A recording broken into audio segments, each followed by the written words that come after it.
Сәлем достар, сіздермен бірге астрономия және технология каналы. Және достар, бүгін сіздермен бірге талқылайтын тақырыбымыз Марсты ғылыми зерттеу станцияларымен болмақ. Олай болса, біз бастаймыз.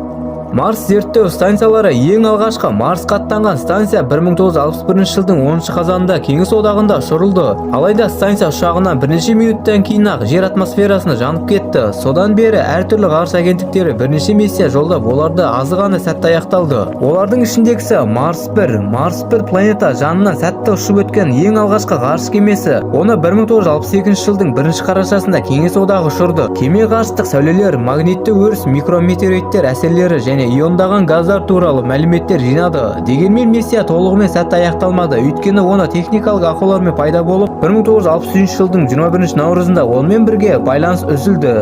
Оның ішінде Mariner 4 те бар. Mariner 4 НАСАның Марс жанынан ұшып өткен ең алғашқы